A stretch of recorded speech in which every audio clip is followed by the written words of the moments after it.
black men are afraid of black women. You've become our biggest haters. And right now we're feeling Nguti, black women don't need us. You've got the money, you've got the houses, you've got the cars. You're sitting in CEO positions. Therefore, you don't need us. Women will always protect their kids. It's in your nature. You're a nurturer. So the initial response is that. But then we do find women who use that as a weapon. And it's a very powerful weapon because men will do anything for their offspring. A man's presence in a child's life is more valuable than most men understand. A lot of men aren't ready because you'll meet a woman who's grown up with her dad, who doesn't have daddy issues.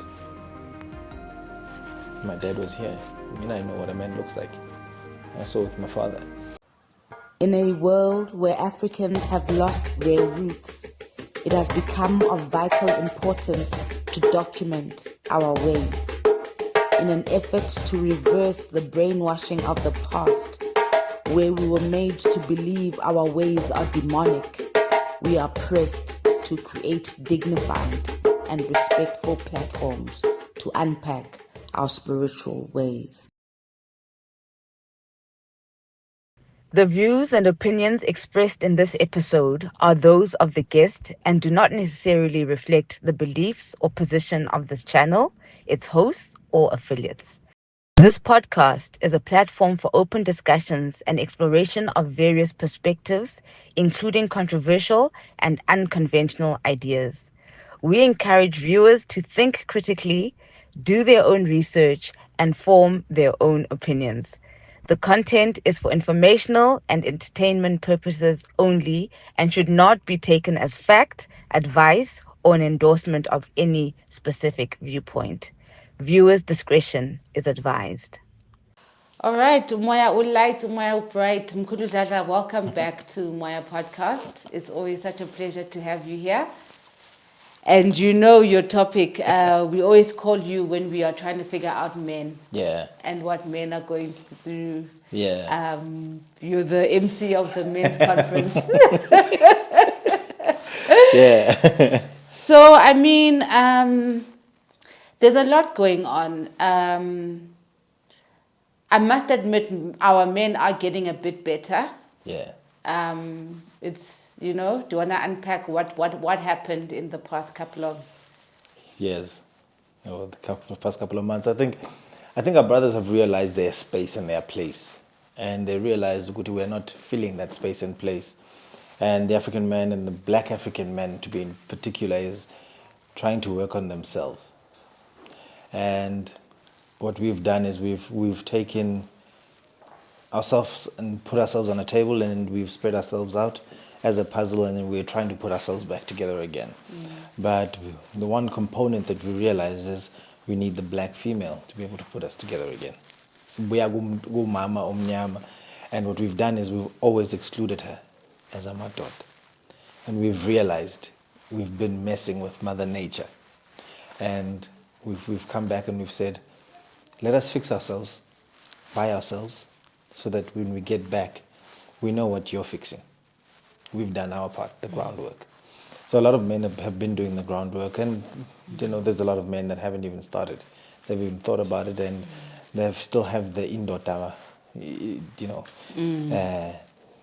syndrome, indota inkosi, and akadingwa ukulungiswa, and unfortunately we've gone through a lot of trauma as abantu abamnyama as a collective, and without healing that, unlike the Jews, we've not been given retribution financially, and we've not even been given a story. No one has told our tale. Everyone has told the Jewish tale, where they were taken, the concentration camps. But who speaks about the concentration camp as Selukshin, where the houses look like bread and the streets are lined up, and the only thing that you get to see is the suffering in rows, like concentration camps, ikaslab. So nobody ever speaks about that. But to answer you, the black man has been doing work on himself internally, and we're starting to see the shift. And Yeah, we're pushing that. Even on the ground, we're pushing that as well. I've plugged into a group of men as well, and we've gone national as well in the organization, and we're trying to spread the word to say speak. Our only mandate is speak. No, if we all better when you speak, we'll fix it. But as long as you speak, we know what's sitting in here. Because the only time that a black man has been heard is when he lifted his fists, or when he was drunk and he was slurring at his woman, telling her of the things that have been paining him in silence. But we've said, in a sober state, speak. Here's an opportunity now, speak. There are other men going to the same thing. Table it. Men have always been silenced, right? Yeah. And that silencing, I think, is the fear of what could potentially be made right. So if you're quiet, you can never pipe up against what I've done to you, the injustices that I've placed you in, the poverty I've placed you in, the destabilizing of the black home. When you're quiet, it cannot be changed. So that was key. And what do? You give a voice to the black female who goes, yeah, but.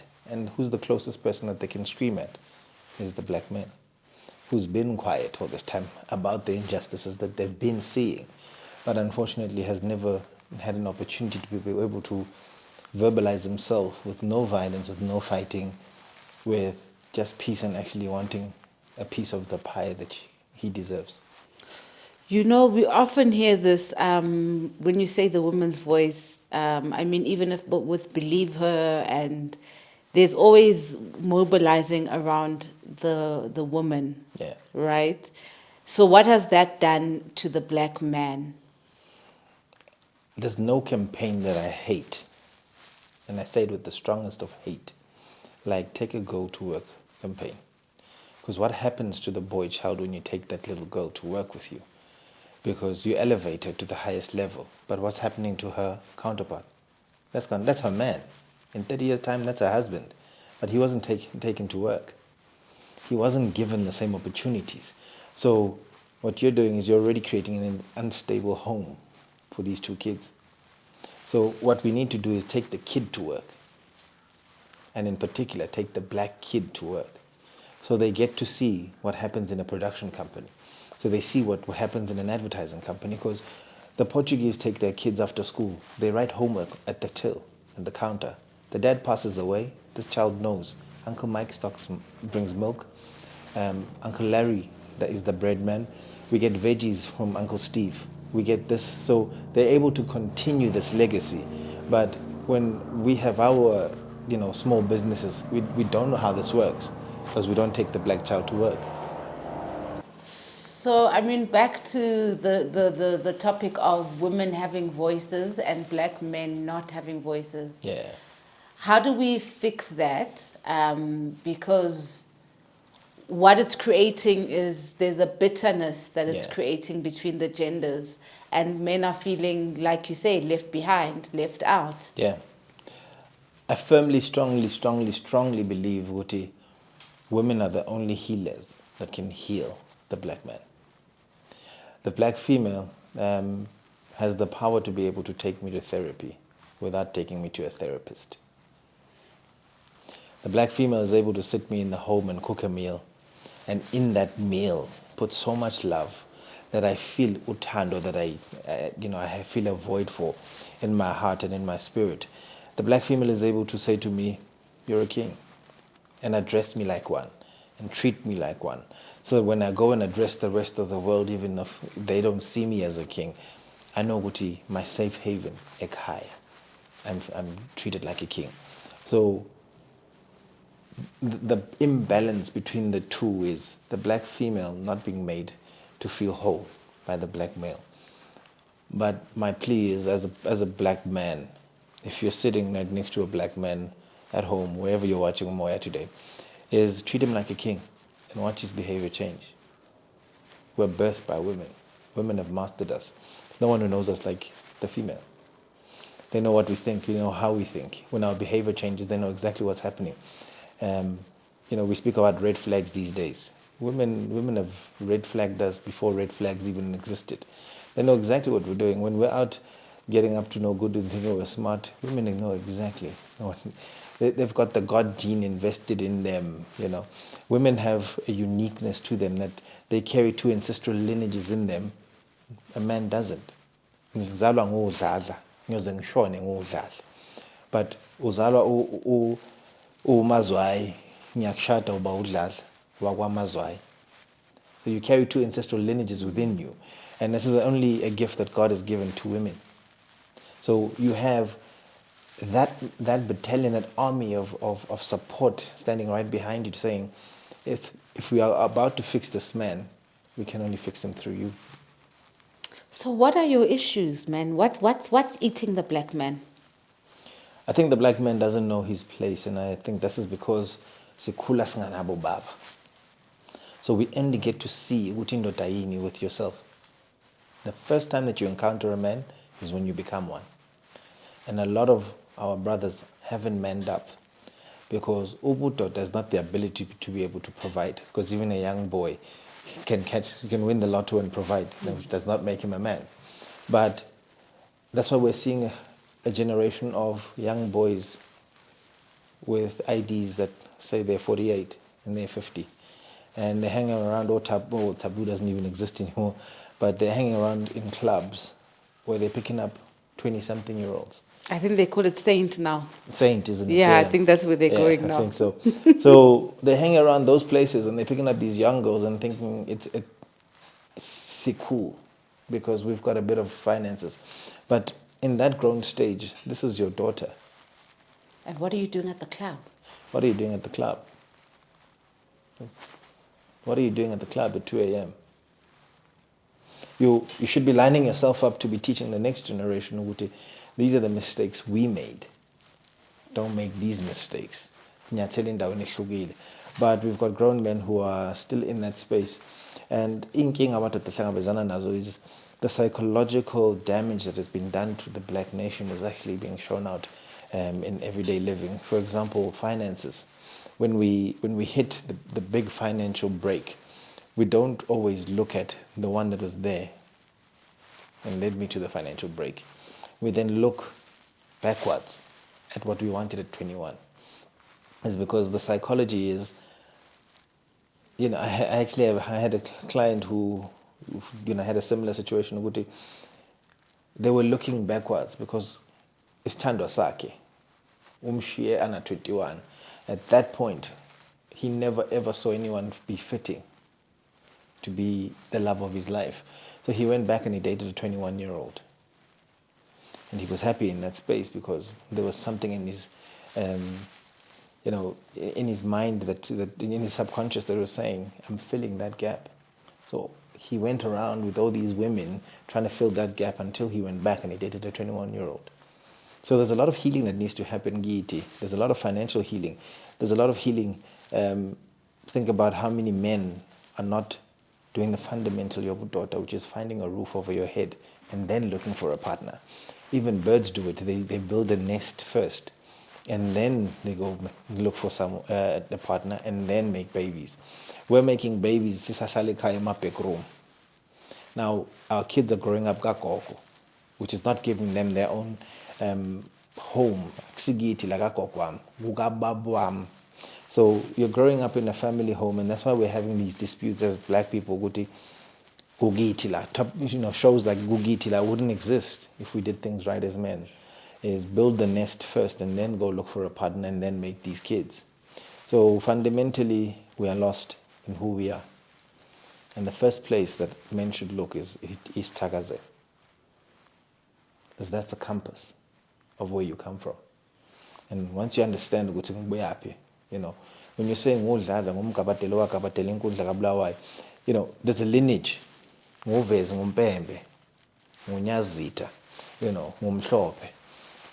Umagala lakho gcwele njengeshongololo. What does that mean? You look at the shongololo and the characteristics that it has. You start to see ukuthi I resemble that.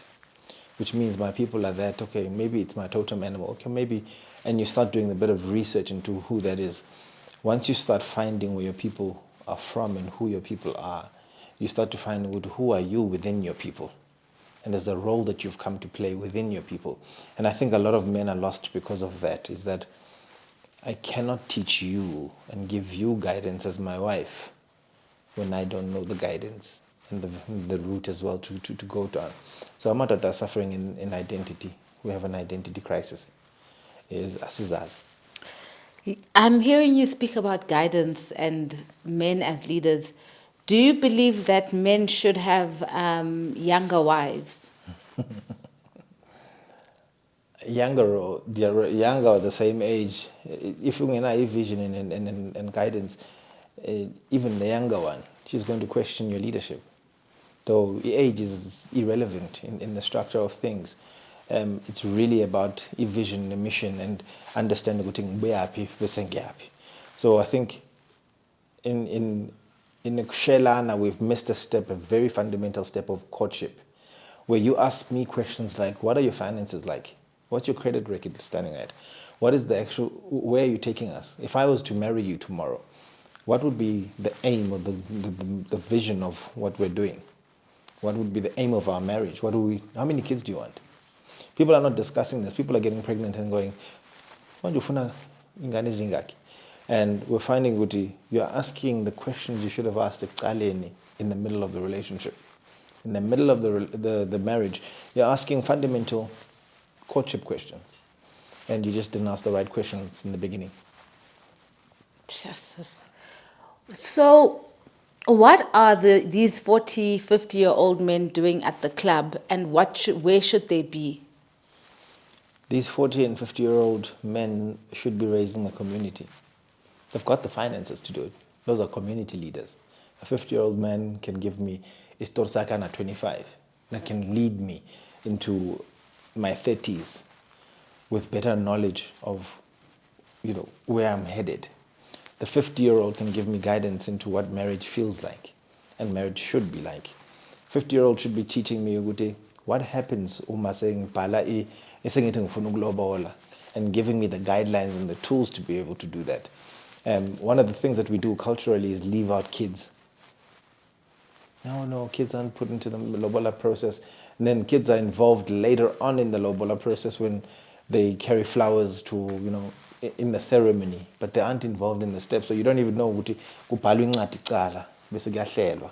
And then we come back and we have this, you don't even understand ukuthi umembeso yini. That's where the 50-year-olds come in. They go, do you know the process and the importance of umembeso? Do you understand the process where you are now? You're coming out of being a girl into a woman and the significance of that. The 50-year-old men have 50-year-old women who should be a matrigi in the community who go, Ntsiki, you look like you're arguing no Wandile every single day in your marriage. Why? Why do you speak to your husband like this? It's guidance, All other races except us have it. Do we party with Afrikaners? Have you seen enough the African people in Saints? Do they buy expensive bottles? Do they pop champagne? Do we see Amapunu in Diamond Walk? The other men are with their families. Buying farms, looking at how to expand their wealth. Where do I leave these kids? When I pass on, what's the legacy? My grandfather left me this. How do I grow this so I can pass it on to him so that he grows this legacy? Because it's 3 generations in. Do you think so? Obviously, employment is a big factor for black men at the moment. Yeah. And how does that contribute to the frustration? And also, does then that make sense? Why they're boozing? Because employment is a huge one. When you've been systematically excluded from the economy, you have to go back into the economy as an employee. How does the economy even work? So you're learning how the economy works by being part of it.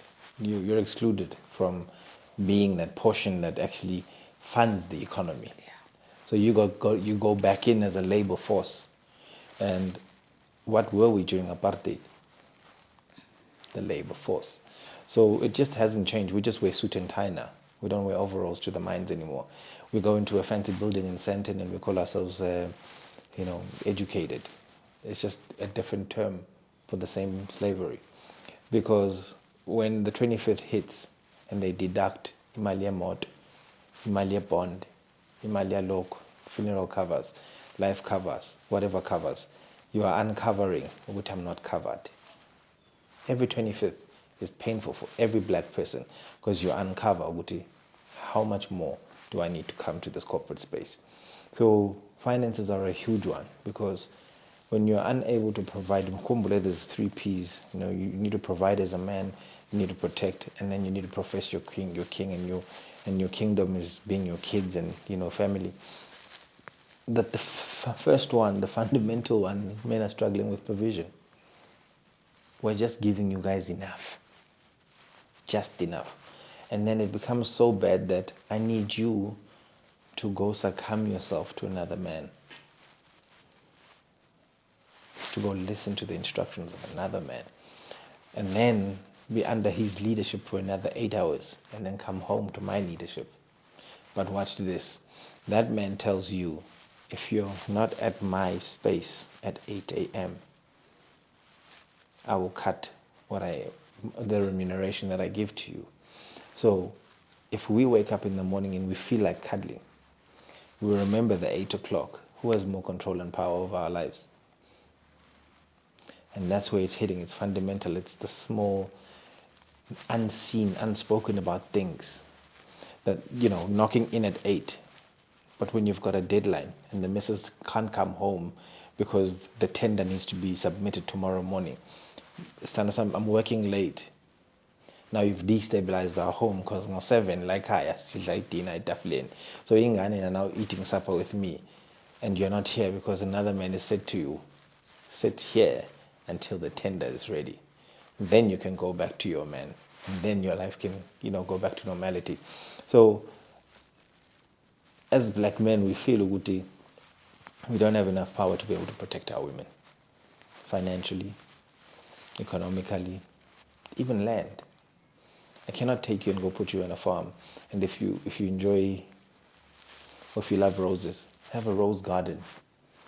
I can't do that. I can't afford to buy that piece of land to be able to do that for you. So that hurts, and it hits us hard because we are earning just enough. We're in survival mode. So in that survival, we feel Guti, our women cannot thrive. You guys cannot thrive. What about your relationship with white men? I think our relationship with white men is one of education. We're learning as much as we can from them. So whenever we're in spaces like that, it's very few white men who will genuinely see you as a man, as an equal. Very few. I think out of the whole bunch of friends that I've got, I think there's only JP that I can look at in the eyes and say, this man has carried me since I was 19. I met him in the UK and he carried me. When things were low, he carried me. When I was unemployed, he would send me money to say, take care of business. Because your child's growth doesn't stop because you're unemployed. Take care of that. So it's very few white men who are able to take us as equals. I hear you say take you as equals, but then it sounds like there's also a paternal relationship. I mean, now you having to rely on another man. Yeah. How that must... So think, yeah, exactly. I mean, even in employment, you're relying on another man to provide the structure. You're relying on another man to see your worth when you come for an interview.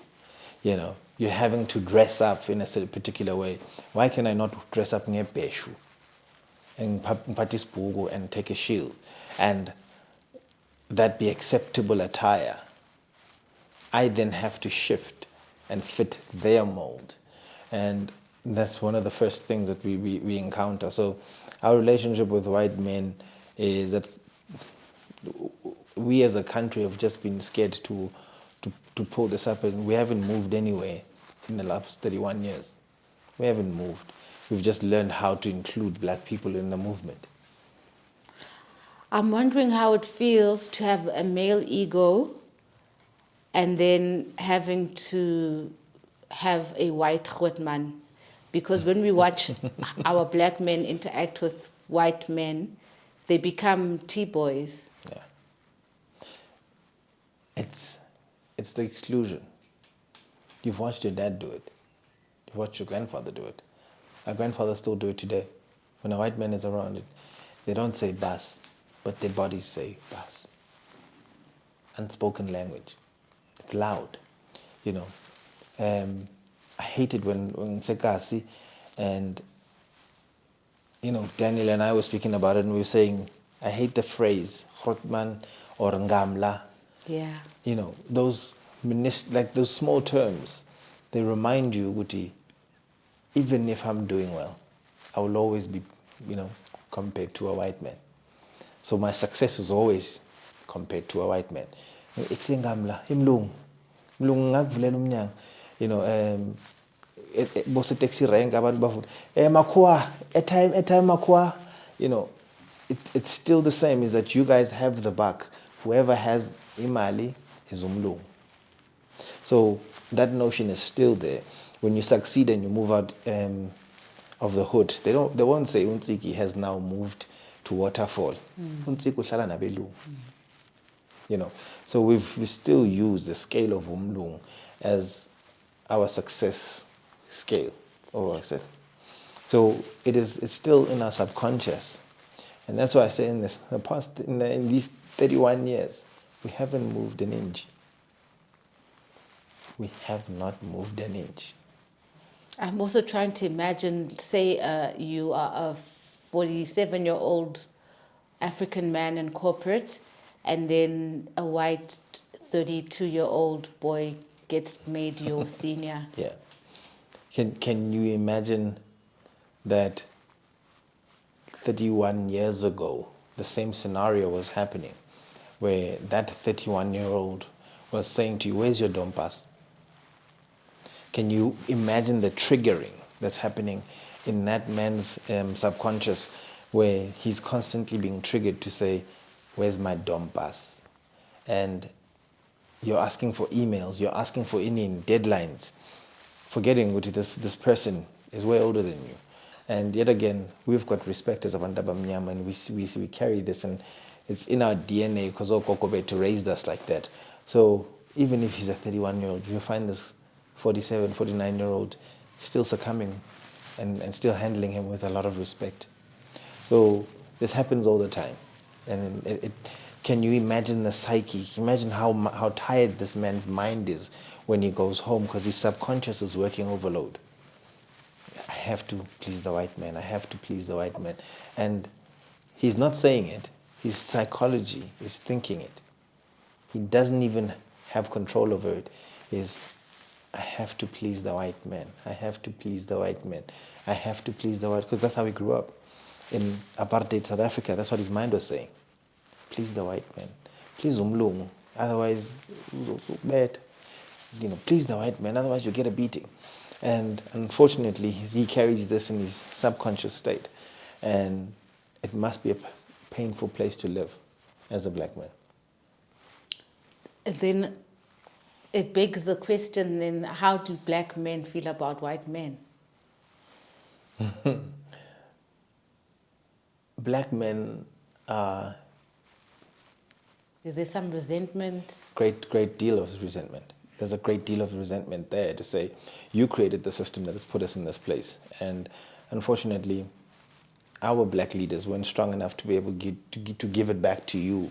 And, you know, sometimes I sit back and I think about Labo Baba that was sitting around that Kodesa table, and if you've been shackled and whipped, how do you negotiate from a place of powerlessness? Can you not think about the pain that you've come from, you know? Can you not think about the politics, you know?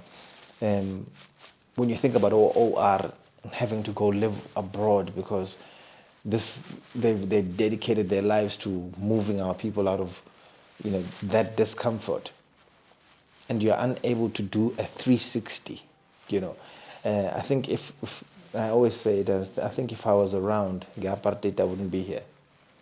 I wouldn't have lived to this age or to today, because I would have stood up against it so badly, Guti. If it's good for me, it should be good for you. You know, if my people can be killed, what's not bagini? You know, because I sometimes watch documentaries and I see how much exposure we had to white people. And I still think, did black people not think about poison? Because we cooked their meals. Did we not think about bombs? Because we cleaned their homes. We made their beds. We made them coffee in the morning. We could have wiped them out. It could have probably taken us 20 years. But it's that Ubuntu spirit that resides within us. We are not like them. And it reminds me of Ngoma Kendrick. It goes, they're not like us. And that's the African spirit that resides in us. Is that when you touch the soil, you become one of us. This is where the world comes to replenish itself. It comes here to cleanse itself. It makes sense why the indigenous people of this place could not be like them. We couldn't poison them. We couldn't give them what they gave us. We live with them today, peacefully so. But we could have turned this place upside down. We could have said, all the people that reside at Bryanston, Ambano Sala Soweto, the Sowetans, come take a house at Bryanston. This is our time. But we didn't. We said, it's fine. Status quo. You guys have it. You guys have it as it is. It's easy. Stellenbosch exists till today. For the elite. You see, when you have the power, you take a few black people, empower them, and make them elites, and then ask them to be gatekeepers. Look at the entertainment industry. Take a couple of soft, talented people, put them in the front line and block the others. Yeah. And say that let the real talented people stay out. You guys make sure they don't get to where you guys are. And what we're doing is we're fighting each other. Or the guys who are sitting in the major corporates, who own the record labels, who own the studios, who own the channels, who make the decisions that say this goes, this doesn't go. They're sitting up there going, Ziki, no. Wandile, no. Who's Daniel? No. Bring us this one. This one is controllable. This one is a radical. They think too broad. They understand the system. They understand the matrix. They understand how this all works. They understand the mindset that we've planted through social media, through spoken word, through radio, through all this. They understand the indoctrination of billboards. They understand why there's more alcoholic billboards in Elokshin than there are in suburbia. They understand all this. We can't use them. Let's find someone with a softer mind and poison them to keep the others out. This is how the system works. So when you crack it, you have to go independent. Because the very same stories that we're recording here are stories that 30, 40 years down the line, our great-grandchildren will be watching. Moya will be an archive. And the stories we're telling today will be history. And us not recording them, us not telling them, us not feeling the pain, us not structuring the pain, us not doing it in such a way that they understand it. And the reason why we do it in English, by the way, because somebody at home I know is sitting going, but you guys are talking about the white man that you're speaking his language. The reason why we're doing it is so that the white man on the other end understands that we understand what he's doing. We understand what systematically he's doing. We understand systematically how he's deprived us. We understand economically how he's depriving us. We are not blind to it anymore. We've seen it. The reason why we are allowing him to know that is so that he changes his system. Because we're woke to it now. 31 years into liberation, democracy, we're still having to fend for ourselves. We're still people who are having to still sit in Kukwin somewhere, in a four-roomed house in Mamelodi, somewhere Soweto, and wonder where the next slice of bread is coming from. 31 years in. But you look at the Forbes list, you look at the JSE listed companies, you look at the mineral deposits that we have in our country, and you ask yourself why there's poverty here. You ask yourself why there's poverty here. It's easy to sit in a well-furnished house in some expensive upper-class suburb and say, they're talking rubbish because you've made it out the hood. But when was the last time you went back to the Hoti deposit as umdomnyam? The next question I ask you then is, what does your house look like lapho ukhule khona elokishini? Does it look anything like where you live right now? Because if it doesn't and you've got money, you're the dumbest black I've ever come across. Because kuleyo ndawo ilakuwa khona inkaba yakho. And it's the very same place that your ancestral DNA traces to. And if that place is not comfortable, guess what you've left for the next generation? Discomfort. Well done. Powerful legacy you're leaving. Sure, the black man is in trouble, hey? Greatly so. So, do you understand why single mothers will deny access to men? Do you understand why women do that?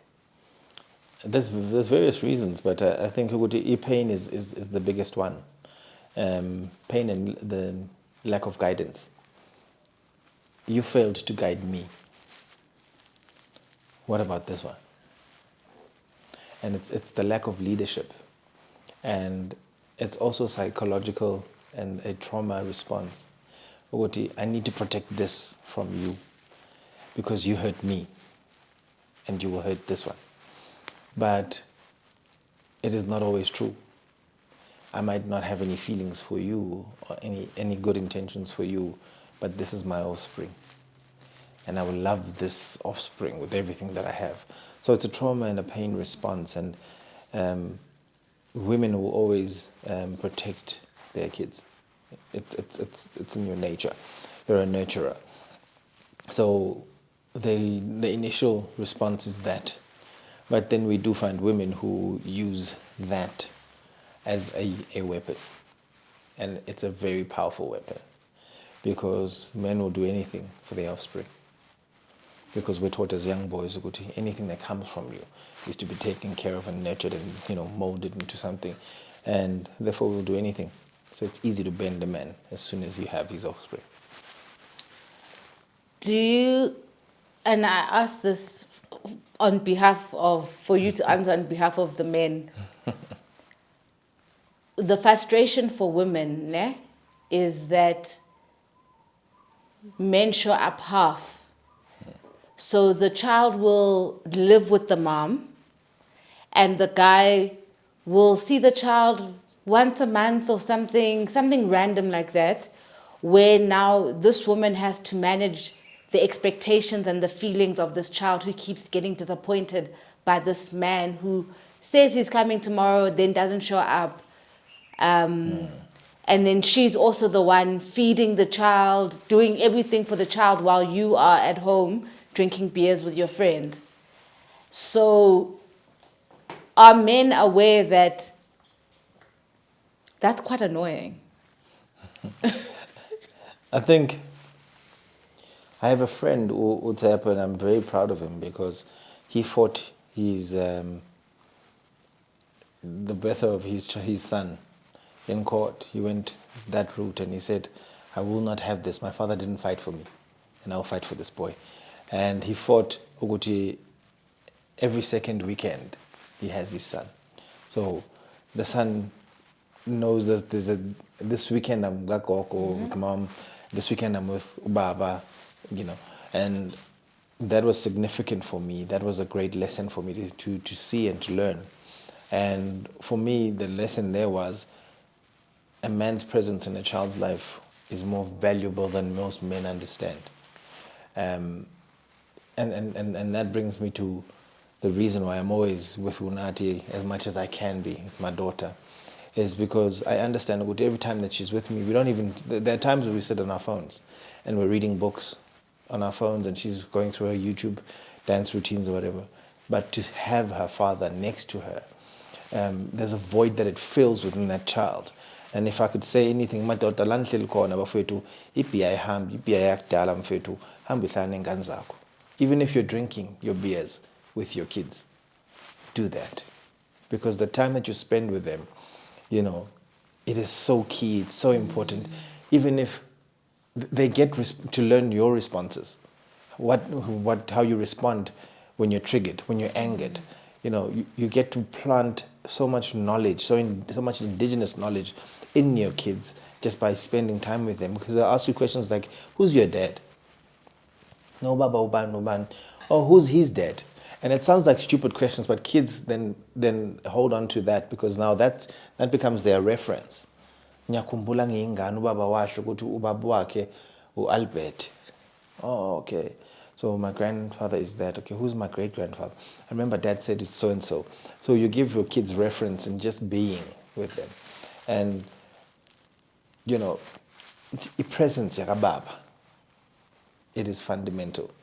It is key. I'm only having my dad's presence now as a grown man, but it's amazing to have that little bit of time in those interactions with him, because he taught me Isithakazelo.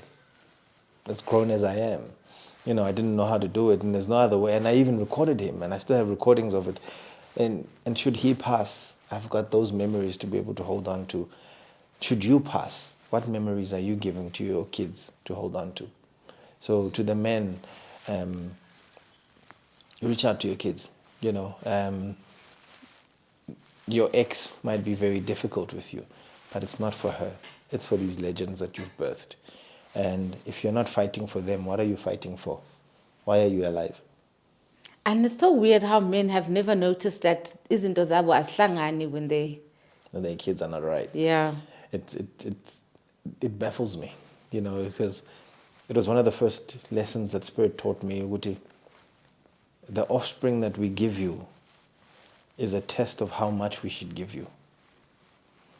And the investment that you put there, we invest in you. And it's a ripple effect. You take care of those ones, we'll take care of you. Ungumntwana wethu, bangabantwana bakho. And if you're unable to take care of your kids, how can we take care of our kid? So if you're wondering why your things aren't coming together, my brother watching now, it's because you haven't taken care of your kids. Yeah. You haven't taken care of home. And it's so weird how men don't understand that. Like how you feel about your mom. Yeah. That's how we feel about you guys. Yeah. Women love us like umfazi bayakuthanda uyakuthanda, guys. Like, but if you understand that we are not lovable beings, we're irritating beings. Because the one day you feel down and out because hauna mali, and then tomorrow you're over the moon because you've just struck 100,000 in your account, or 300,000, 3 million, and then tomorrow, your boys say something to you and you're upset, and this woman brings you back and she grounds you. We're irritating beings because we're constantly needing that mothership. Yeah, you're young. Your spirits are young. And you see it as well. We grow up with that active inner child. The male being needs that active inner child. Mm-hmm. And without a right woman to groom it, this boy stays a boy. He never gets to a teenager. He never gets to a young man. And he never progresses into an older man. So we need that mothership to be able to groom this young boy within us. The inner child will always be the inner child. But the young boy needs to grow up at some point, and he needs to gain this. But when you're raising this and you're molding this with me, and we do this to each other, it's a game of balancing. I'm seeing men pushing back at it because it's too emotional, because it hits lagubhlungu khona. And a lot of marriages have ended, not because of the wound, but because of the one peeling the band-aid off the wound. So I start to blame you when the wound has been there before I even existed. So I'm the one that spotted there's a wound here. Let's heal here. And you're like, no, leave the wound. I've become accustomed to the pain of this wound. If you peel that off, the pain, there's new pain that I need to get used to. And that's what men are coming across, is that the women spot these wounds all over us, and they start peeling off this so that a scab can form and the wound starts to heal. And there's a lot of scabs or a lot of wounds that men don't want touched. They're like the father wound. A lot of men aren't ready, because you'll meet a woman who's grown up with her dad, who doesn't have daddy issues. My dad was here. I know what a man looks like. I saw with my father. He didn't have money all the time. But he would go out and he'd make sure there's food on the table. He would go out and he would, even if it meant he would have to go beg, borrow, or steal, but he made sure his household was taken care of. I'm not asking you for a Maserati, I'm asking you to take care of us. Sometimes taking care of us is sitting us down and going, right, how are you? On a scale of 1 to 10, how do you feel, Padam? My wife, how are you feeling? What are your new goals? What are your new dreams? Where are you? Where are you mentally? Where's your spirit? Where are you spiritually? It is these three questions that give you the wealth. It's interesting because you interpreted my last question as men and women and partners, but I was actually talking about the parent, that men don't understand the father role, how much it means to us, as children. Like, oh, wow, like you guys are a big deal. Yeah. And you guys don't realize it, and then you abandon this thing, and then it leaves us so hurt and so empty. Because what I don't think men realize, women are very expressive, right? So it's easy to express the love of a mother, to be like, oh, my mom. But Dad. the dad is such a mysterious being, and it's like this godly thing that's in the house. It's quiet. Oh my God. It's a very exciting thing. And it's so weird how men don't realize how excited society is for fathers and the role of fathers. Men have this notion of abafazi bayahlupha. And it's not every man's way of seeing it. It's inherited. It's societal. Yes. So you have a woman ongahluphi endlini. But because you've heard, us as your boys saying, abafazi bayahlupha, you take that home. Women are trouble. They're always talking. They're always doing this. But in her talking, when you actually listen, she's actually asking you, or she's giving you hints on where it hurts most. She's giving you hints of how well you're doing for her. So you shut the ear because of the noise, but you're not sieving the noise. And we don't actually see the importance of the roles that we play. That's why amashisanya magwele on a Saturday and a Sunday is because you don't realize the importance of you being home. Yeah. So you'd rather be out with other men and creating an empty gap in your space. Because you'll be out Saturday morning whilst your wife is taking the kids to soccer. And then you've got the soccer mums who are on the side of the field with the dad's eshisanyama. Now, the younger girls realize the men are not at the soccer fields anymore watching their sons play football. They're at the shisanyam. So they wear miniskirts and they go to the shisanyam. And they blind you there. And they blindside you there. Then that evening they say to you, we're going to Saints. And you so happen to find yourself inside, which means Saturday you won't get walk. The kids are not seeing you.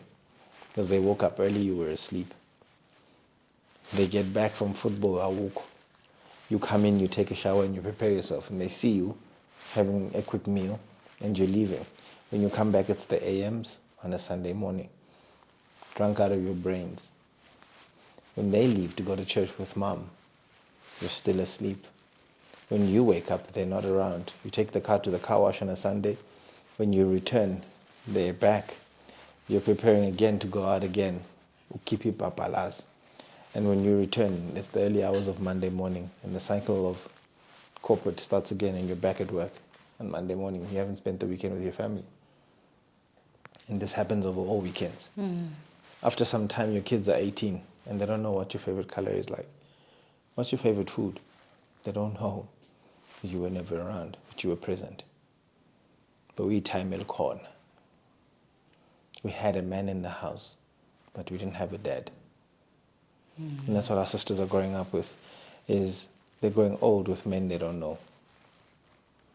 I don't know you, because the only time I'm with you is when we're sleeping in bed. And 9 out of 10 times there's so much that I need to shout at you for, because you're not doing the right things anymore.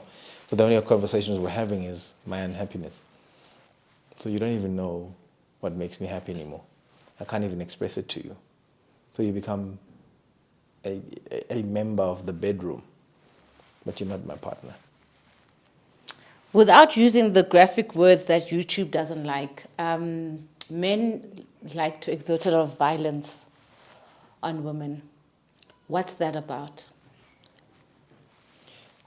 Men are verbs, they're doers. So everything that a man does is action, it's kinetic, it's movement, it's energy. And if you look, everything that a man's role has to do is movement. We're doing, provide, protect, profess, the fundamentals are all physical. And when you grow up in a society, and in a space where you are limited in doing what you are meant to do, you start to become, in your mind, frustrated, and in your spirit, frustrated. And what happens is you can't take it out on the white man who's actually frustrating you. You can't take it out on his woman. Because you're Msab. Because if you tell Kweba Suguti, stop messing with me, you lose the job that takes care of the bills, that takes care of the home, and takes care of your wife and your kids. So you bottle that up and you take it home. And then you start to resent your partner because you go, I can't leave this because I need to provide this for you and these kids. You start to resent your kids. And who's the easiest person that you're going to turn to is the missus who's verbal about what you are not doing. And you take that movement energy that resides in you and you move it out. And that's why it's essential for us as men to be physical. Exercise is you exert this energy out of you. So when you do get back and the yap, yap, yap goes on, that energy is out of you. So that's why you saw in Abubaba Dladla, they used to use their hands and they used to be active. That's why they were hunter-gatherers. They would walk miles, they would carry, isulwane on their backs. They were exerting themselves, that energy, they were expanding it. They were putting it out there. Home is a resting place. Your woman is a restoration place. She's a charging bay. Coming home is actually plugging yourself back into a charger. So the reason why you're seeing men becoming aggressive to abafazi is all they do is drink. And alcohol, it's a great trigger for the subconscious mind. So what the subconscious mind says is, you've bottled resentment. I'm going to open it. Let's deal with it. Because what it does is it removes that resistance. Alcohol always removes it. That's why the saying, which a drunk man is an honest man, is because the resistance has been moved. And so the things that you hold together as a sober man, you let loose. The resistance is gone when you're intoxicated. And if you look at most cases, most men are intoxicated at that point. So it's easier to pipe out the resentment, the anger, the frustration, all these emotions that are bottled up there.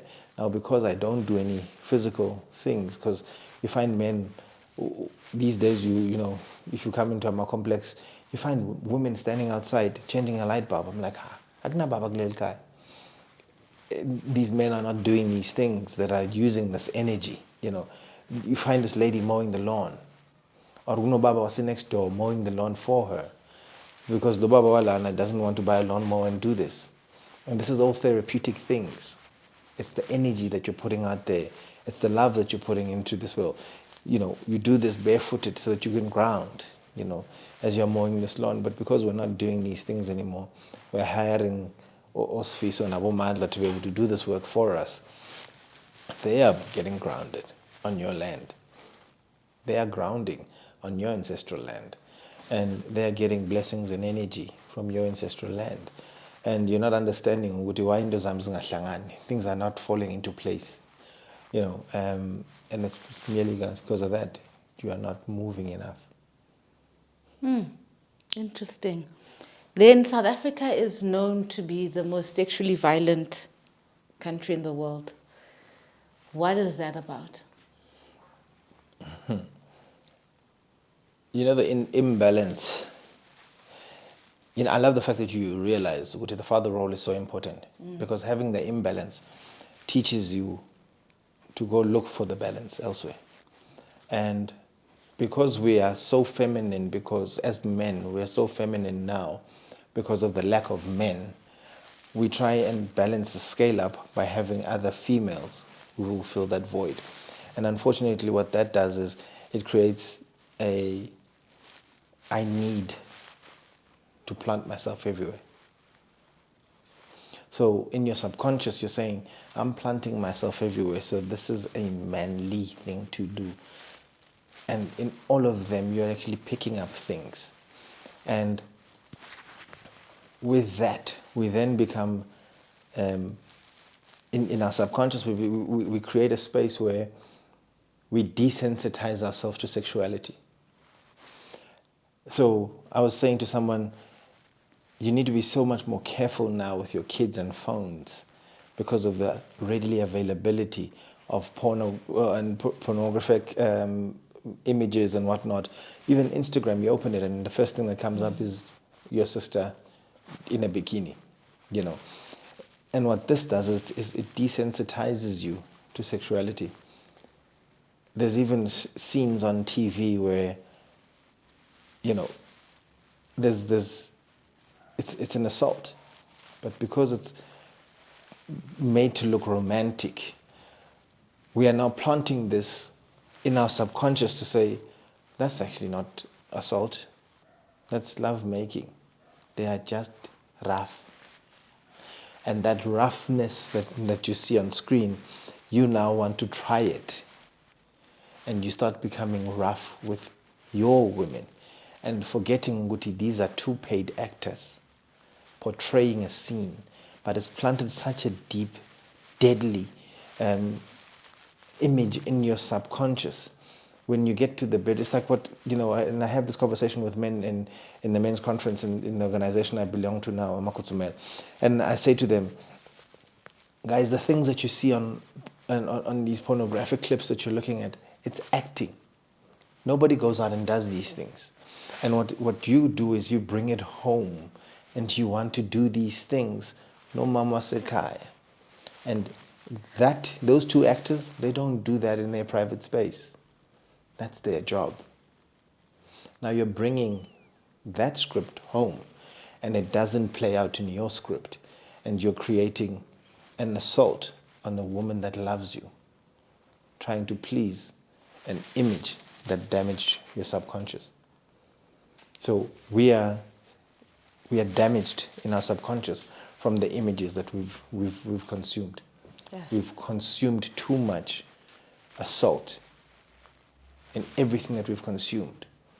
All these films that we grew up watching, New Jack City, you know, I was a kid, but I still remember how they shot each other. And I still remember how friends did, you know, those images still live in my subconscious.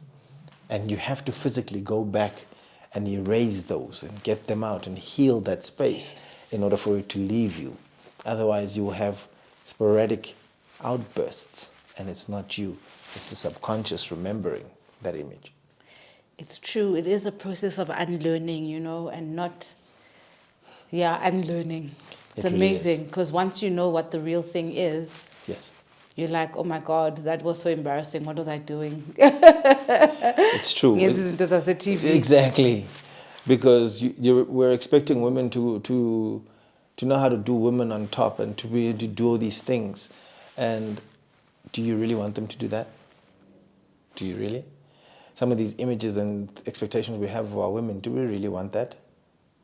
If you get down to the bottom of that question and you ask yourself that in your own private space, you get to realize, Uguti, we've chosen things that were chosen for us.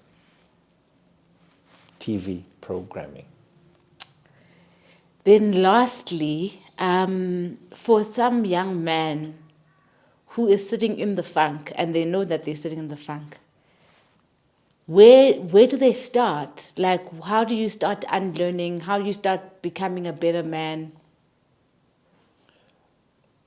You reach out. You know, first and foremost, you reach out. You reach out to guys like me, guys in our organization, other organizations that deal with men. Secondly is there are lots of exercises that you start with. You start by Isithakazelo, learn Isithakazelo again. Learn your own lineage, where you come from. Ask your father, if he's not around, ask your uncles of where you guys come from. And you'll figure out who you are. And then you'll also figure out the negative the unfortunate blessings that you guys have come with. Because if I call them curses, they will continue. So I do not want to create that energy, because I don't want to spell it into that energy, And the negative blessing that has come down your lineage, why does your father not have a home? And when you look back, oh, his father didn't have a home. And he's the father, okay, so it's actually 3 generations in that, oh, Baba didn't have a home. So I need to create a home. Okay, cool, but we've got ancestral land. Why don't I create this as our home? So Baba Wami passes on his ancestral land. Ekhayen Lagubo. Then his father now has a home here. And his father now has a home. You've healed 3 generations in the one activity that you're doing. And you heal yourself in so doing. And everyone that comes after you now has a home. And now we call this Dladla. And the first fundamental thing is finding that, ukuthi ubuyaphi. When you establish that, you will know ukuthi uyaphi. Where do I go? Because sometimes finding ukuthi ngibuyaphi gives you the roadmap of why you are here. You are here to fix this lineage. That's why ubizwa Wandile. Because ngawe umuzi kaDladla Wandile. We have expanded. We have expanded our knowledge. We have expanded, our territory. We have expanded our spirituality. We have expanded our blessings. We have expanded ingani. We have expanded, our know-how and the way that we do things. We have expanded through you. So you get to understand, Uguti, there's a purpose and what that purpose is in finding who and where you come from. Then secondly, I do these classes with men. I think I'm going to start having these onlines maybe once a week where I will teach men, maybe on just a social platform, an ordinary social platform of what to do on a daily basis, what rituals a man can actually get up and do, like mirror work, I speak about mirror work and you nod your head because women know these rituals. And we've watched women grow exponentially by just spending time with themselves. Just by spending time with themselves in meditation or in just silence, in pure silence. Your yoga classes are filled with women, but why aren't men there? Because men need to move more than women. These classes need to be filled up. You get to your gym, and in the aerobics classes, you find the room packed with women and 3 guys. Why aren't men there? Why aren't you burning the energy that you need to get rid of in order for that energy to replenish? So there's a lot of steps that that's the daily routine. It's your skin routine. It's your self-love routine. It's your isolation routine. When you've had a long day, you lock yourself in the room and you spend time with yourself. You burn off the day.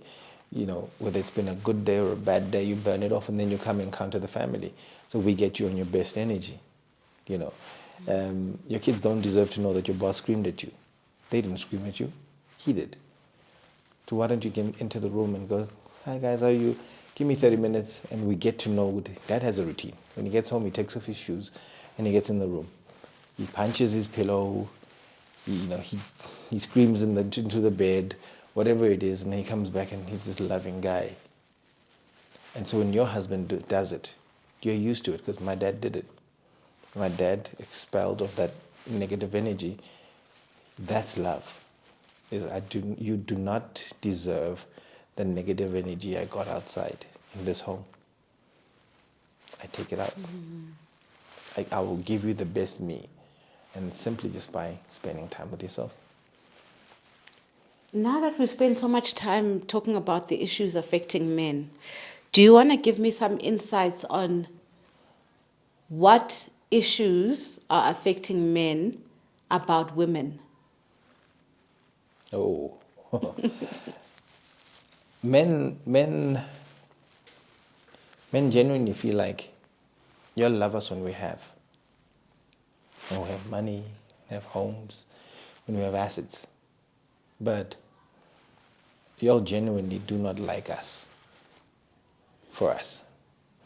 And we're struggling to find a space within ourselves, within you, without anything. So men feel that when they're broke, you guys see us as broken and not just broke. So you guys have monetized us. And when we cannot come to you as a financial benefit, we are of no benefit to you. So men want to be loved and taken care of and be seen as equals, seen as someone that you can build with. Men still want Bob the Builders. We want to be built.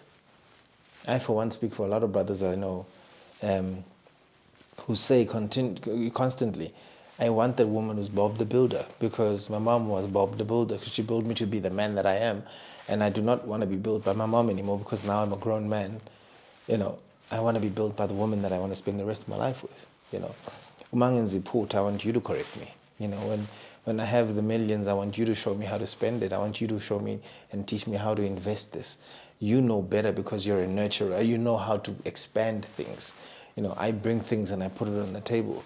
So when you hear men saying, what do women bring to the table? It's from that perspective of, let me let you hear what you're saying to me. And women still don't hear it. It's actually a feminine question. What do you bring to the table? That's the question women ask. It's only for women, that question. But when a man asks, it's out of frustration. It's out of hurt. It's out of pain. Will you only see me what I have? But as I am, excuse me, excuse me.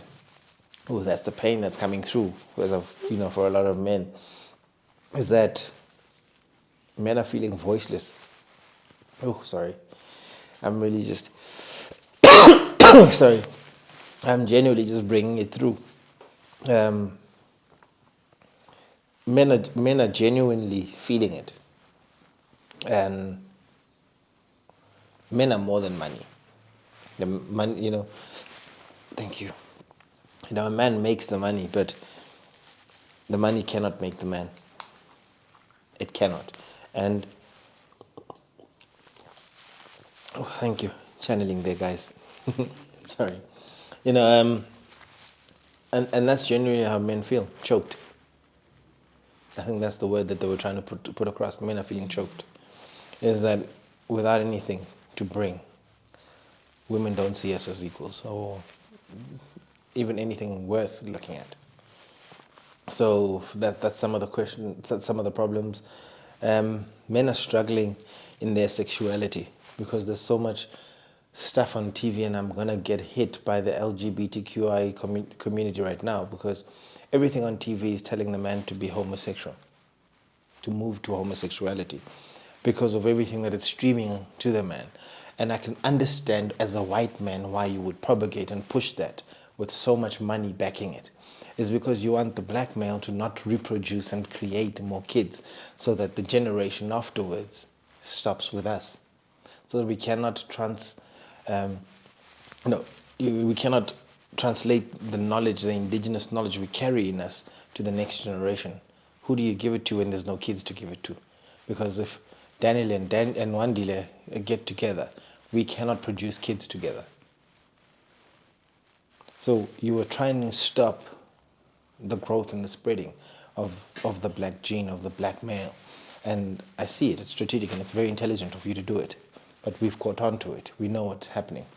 So some of the problems that we're finding is that black women don't need us. Black women have started to listen to white women who talk about this feminine, be the feminine woman, you don't need a man. And then she goes home to Kuabas. And then she plays the submissive wife to Kuabas. But all day she was lifting a placard with you in the streets going, screw black men, and it's okay until she goes home to Kuabas. And you have no black man next to you because you said, screw the black man. And it's uncomfortable for us as black men to say, how do I come to you as a black female and ask you to empower me by fixing me? Black men are afraid of black women. You've become our biggest haters. And right now we're feeling, Nguti, black women don't need us. You've got the money, you've got the houses, you've got the cars. You're sitting in CEO positions. Therefore, you don't need us. So, black women need to reestablish and rethink how they want black men. And I think, Guti, more and more black women are becoming conscious of it. Guti, we've actually fought the wrong people. Black men have always been on our side. We've just been taught, and probably this notion has just been pushed down our throats. Guti, black men aren't good for us. But who was alongside us, fighting for us and our liberation, fighting for us to get into those CE positions? We're just being used as pawns to fight against the black man. Remember, if you've read The Art of War, you'll understand, Guti, the black female is not a military threat to the white force. The black man is. So fight him from internal, and you've conquered the war. You don't need to pick up a gun. You don't have to pick up a knife, a sword. The sword is being stabbed from internal. So if black women could change and teach us how to love them better, I think we'd come back to each other. We need to learn and relearn and unlearn how to love you guys better. But the only people that can teach us that is you. Be gentle with us. All we know is war. Throughout apartheid, we fought. The last 30 years, we've had to fight for our voice. When have we had peace as a black nation? So be gentle with us. Teach us. We need to learn from our women. Thank you, Mkulu. Thank you. Hopefully you guys will come back from the Chisanyama to back home. Definitely. It's always a privilege to chat. Is there anything else you want to? No, I just want to thank you for the opportunity, and as always, like and subscribe, guys. I think more contributions, and you don't have an idea of how it goes, because it's not just people here in Africa watching; it's people in Europe and so forth who are learning about us, and your support. It could buy you 2 beers, but it could leave a legacy 2 generations on. So support. Those banking details will come up on the screen. Please plant. It's planting a seed. And if you always speak about our people are always needing, and this is it. This is our church. This is our contribution to our church. This is us tithing. So please do help out so that this happens, and it can only happen with your contribution. Thank you so much. And for brothers out there who need a space, as I spoke, I'm with a new organization, Amakutsumela. Brothers who are actually out there who deal with mental health issues and teaching men how to be men in a manly space. So reach out, look for us on all socials, and let us help you to put your household back together again. Thank you so much. Thank you. Thank you, Mapus. Who are you when all you were has been diluted by lies and white lines cancelling out all that which has been written of your history? Why do you look at yourself as a mystery? Doesn't the sun shine because you open your eyes? Doesn't the moon stay situated within the same stars your DNA sparkles off? Your spirit knows that surely corner into it off. Buza umoya so you may return to being well off. Because spiritually you are rich, yet your ancestors cry because you are out of reach. But yours is to command all elements while God takes inspiration from the very mirror she looked at to become. Remember who you are and never finish just when they think that with you they are done.